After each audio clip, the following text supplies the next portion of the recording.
In this week's episode, I'm joined by Carlos Butler-Vale, he, him, co-host of corporate Cafecito Business Podcast and founder of Avizo Consulting.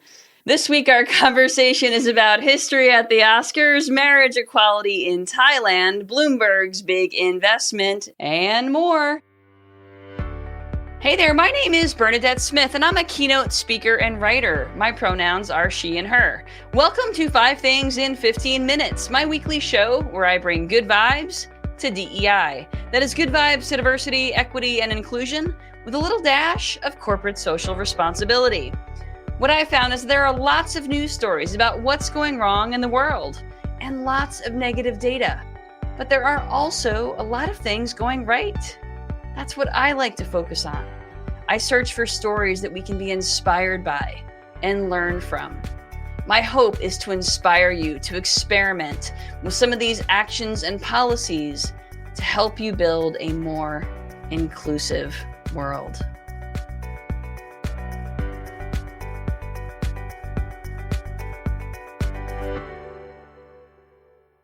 Welcome to the show, Carlos. Great to have you. Thank you so much. I love your energy and I just want to bring that with me everywhere all the time. It's a good way to start the week. It forces me to have that energy even when I don't necessarily have it. It's sort of like, all right, here it is. Yeah, I was going to say, you're doing this on a Monday. So yes, absolutely. Well, it is great to have you on the show, Carlos. Can you tell folks a little bit about yourself? Yeah, it's great to be on. Again, Carlos Butler-Vale, he, him. I live in the greater Chicagoland area. I have been a DEI executive for a long time and recently decided to dedicate myself full time to other endeavors, such as the Corporate Cafecito podcast, and obviously have done some consulting on and off over the years and just given the shifting landscape, which I could not have predicted sort of the full extent of this, I would say even a year ago. But, there are a lot of folks out there who still want to do good. And there are still a lot of good vibes generally, even though, as you and I have chatted, you definitely have to go out and search for them. Yeah. But so doing that gives me an opportunity to continue, obviously, to make sure that other folks feel that they can successfully continue the work. Awesome. And can you tell folks a little bit about the sort of your angle in the consulting space and what your specific focus is? Absolutely. So I love kind of bringing an intersection of what I would call kind of corporate and human resource communications, culture work, not just within HR, but obviously everything on down from boards of directors who really help set the tone for and give a lot of that leeway to CEOs and the C-suite to make what I would say, what I unfortunately now have to say feel like tough decisions, but at some point felt like the right decisions to make. And then, of course, obviously bringing in that inclusion and belonging lens. So it's a nice combination of human resources. It's a nice combination of DEI, corporate communications, and more than anything, I think it's important to also keep the business element in mind. So for me, the focus is always about leveraging DE&I as a growth driver. And so how do we then take all of that and make sure that we're telling a good story to our shareholders as well? Because I think, as we've seen, if the shareholders aren't necessarily aligned, or if they're not getting necessarily the right message, then it can be increasingly more difficult. And so that is a big part of the focus of my consulting work. There's got to be a good story around it that drives value. That makes a lot of sense. I think Absolutely. That's so valuable, especially as you said, when we are seeing corporations under attack by shareholders. So yeah, absolutely. That's a great point. And I think that's a lot of what Costco was saying when they stood their ground. I think that's exactly right. And what I loved about what Costco did is that they took, which is very much aligned to the way that I like to pursue this work, and I like to help organizations pursue this work, which is you can do well and do good. That's like my tagline. So, I always say you can do well and do good. And so what I love about what they did is even though they responded externally, a big part of the focus was really around the internal message. And so if anything, I would say Costco provided a masterclass for not only being clear externally and leveraging that corporate communications element of the work, but Mm-hmm. also leveraging that human resources communication and that internal element of it to say, and we see you and we stand behind you. And that's exactly, I would say, the perfect of all worlds. Yeah, and they are noted in their industry for having very low turnover. So obviously they're and good pay, which contributes. So it all makes a lot of sense. The business case is super clear. Yeah, love it. Well, in this week's newsletter, Carlos, I have to acknowledge the crashing down of federal DEI. We lost the Food and Drug Administration as a client. So it was definitely heart wrenching, and there's still so much uncertainty. So acknowledge all that, but of course, this is the Good Vibes show. So I was able to fortunately find some distractions last week. I had a comedy class performance and a keynote, an in-person keynote. And you know what? The audience is they need this stuff. They are ready for this stuff. I mean, at least my experience was they were all in. And this was a bunch of people in sales, in an insurance industry and financial services, and they were all in. And I think it's because they need the message of DEI is about or at least my message was about relationships and building authentic relationships, and how we've gotten to this place where we are unfortunately really siloed and not making those genuine connections. And that's not very good for sales. And of course, that affects the business case, right? So for me, it's all really clear in that perspective. And so that's kind of where I'm taking my business is focusing on the business, not the HR side of things, but this side of things, the side of things where it's customer and client. And, that's the stuff that I think is still very sellable. Yeah, Bernadette, there's something, when you were sharing that information with me, there was something that stood out to me, which is, and I hope this changes, there's a fear that people Yeah. feel. Um, what's tough is I believe, and when I was leading this work, some of the biggest proponents of the work were allies. And they were the ones who were, when you sometimes didn't feel that you could speak up as an identifier, let's say for me as an LGBTQ plus person or any other sense of identity, it was the allies often in the room who actually did not fear speaking up, who leverage their privilege to Mm-hmm. say, I don't believe this is okay. But you brought up an interesting point about the sales element of it, because at the end of the day, you don't want to say anything that necessarily makes your client uncomfortable. But what I've noticed is that there's a heavy imbalance in that, because even in my own world, wherever I'm at, I'm hearing more people be vocal about their dislikes, or Mm-hmm. and it's kind of scary. It's Yeah. scary to see how people have suddenly felt so emboldened to say things that would not have been, forget politically correct, this is not even politically correct, this is the difference between being rude and just mean and all these other things, and people just feel so emboldened. So I have had folks that I know that are in sales that have said, you would not believe something that a client recently said. And I Oh, wish I could have said something, but I can't. yeah. And the biggest thing is it's happening more and more often. And Mm. so I don't know what the answer is to that, but I do think that that's where your at least internal community is really important, because if they don't necessarily have that with their clients, hopefully they can at least still want to continue to have the types of, to make space for the types of conversations that you're having. Yeah, absolutely. And it's really tough when there's a power imbalance, right? It's really, really tough. Those aggressions, let's just call them not even microaggressions, aggressions.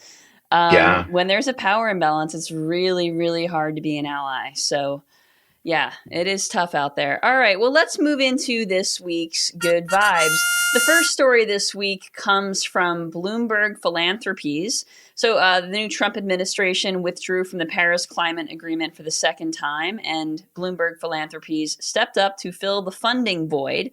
So, along with other funders, it's ensuring U.S. meets its global climate commitments, including emissions reporting and support for vulnerable nations. So the only reason I included this story, Carlos, is because sometimes right now we need to see private efforts sort of filling in the gaps.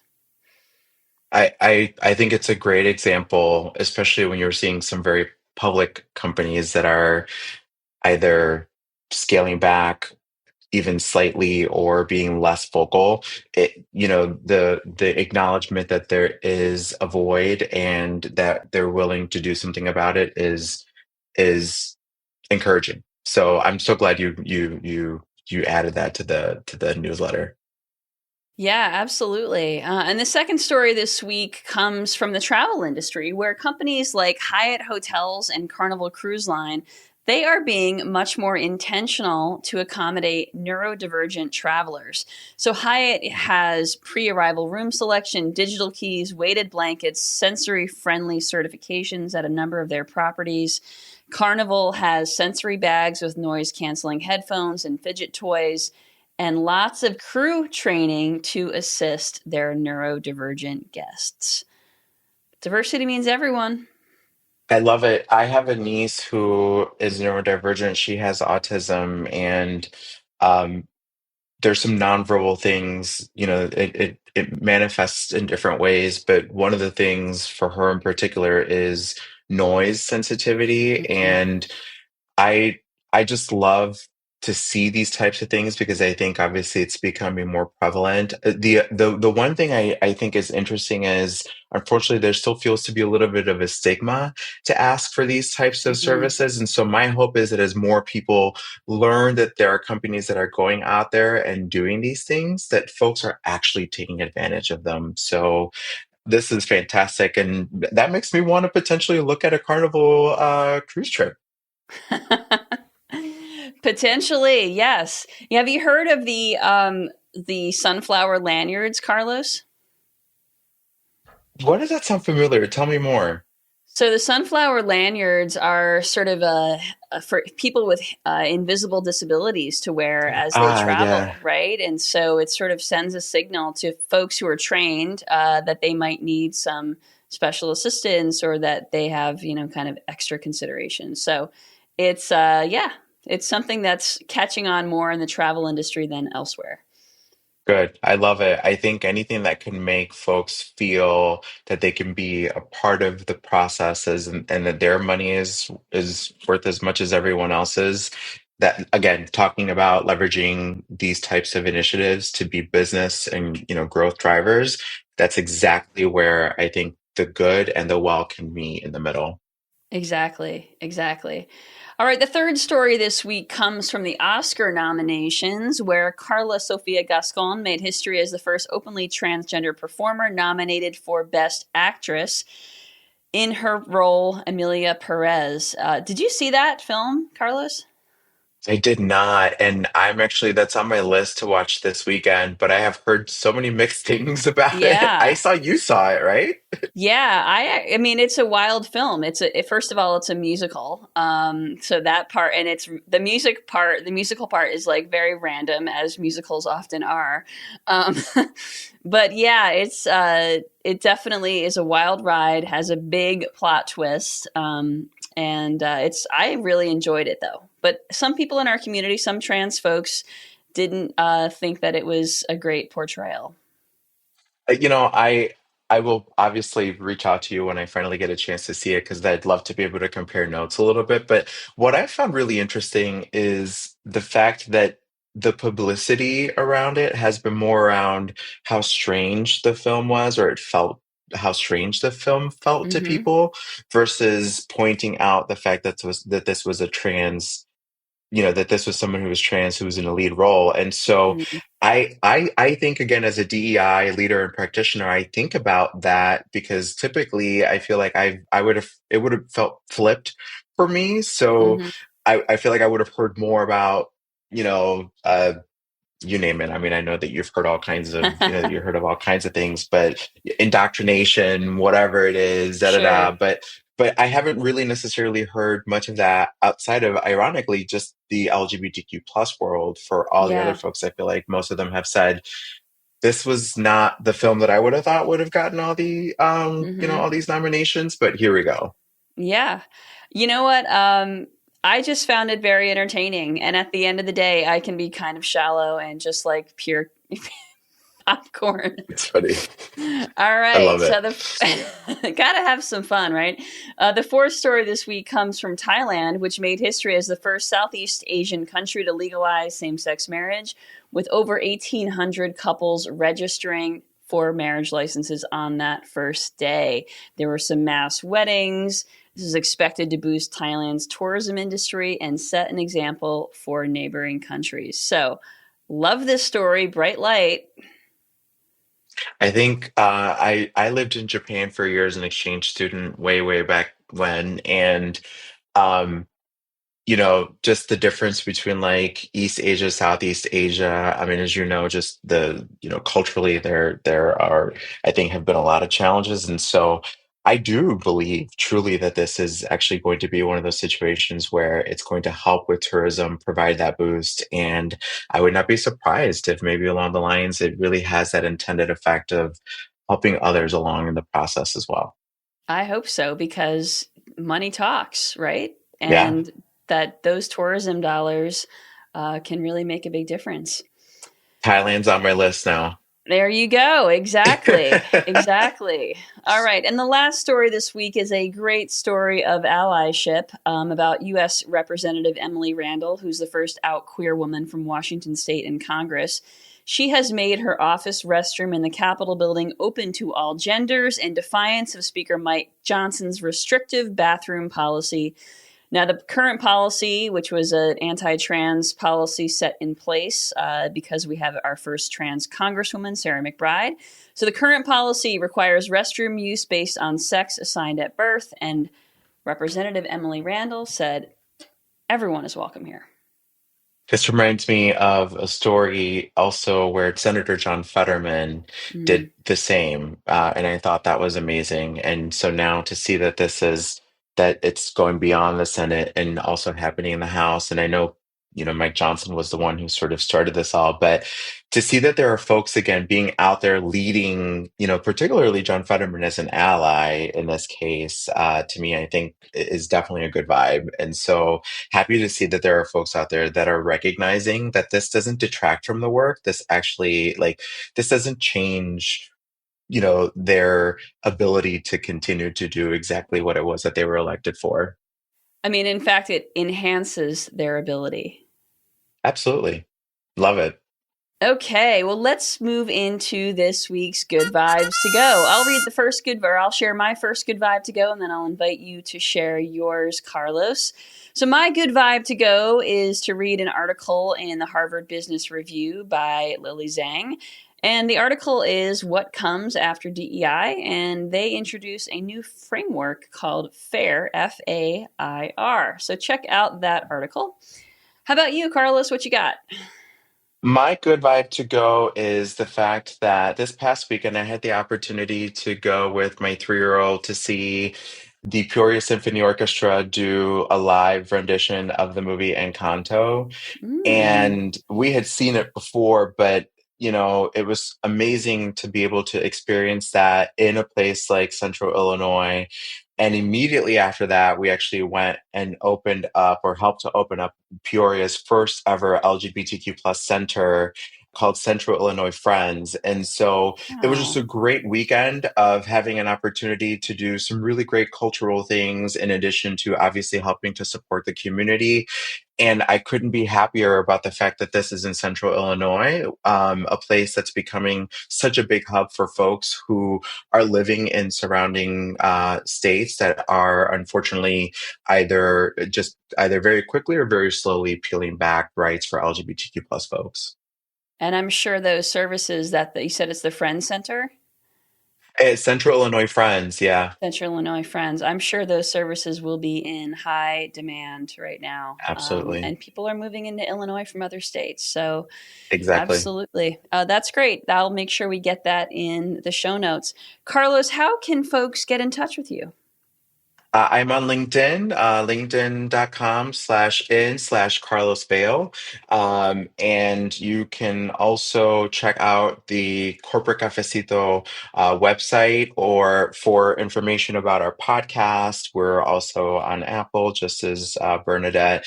And I would say those are definitely, I feel like I check LinkedIn more than I do any of the other social sites that I'm even on. So please, please, please feel free to reach out there. And I can't wait to obviously just continue to do my part to ensure that there are more good vibes in DE&I. Awesome. And when they are, you can make sure you can hear about them on this show. Okay, folks, if you don't already get the 5 Things newsletter, you can subscribe at 5thingsdei.com. Thank you so much, Carlos. Everyone, have a great week. Thank you for listening to 5 Things in 15 Minutes. I hope you found yourself inspired by at least one of this week's stories. If you did, would you mind sharing it with a colleague and leaving us a review on your favorite podcasting platform? And if you don't already get my 5 Things newsletter, join at 5thingsdei.com. I'm Bernadette Smith, and I'll see you next week right here for 5 Things in 15 Minutes, bringing good vibes to DEI.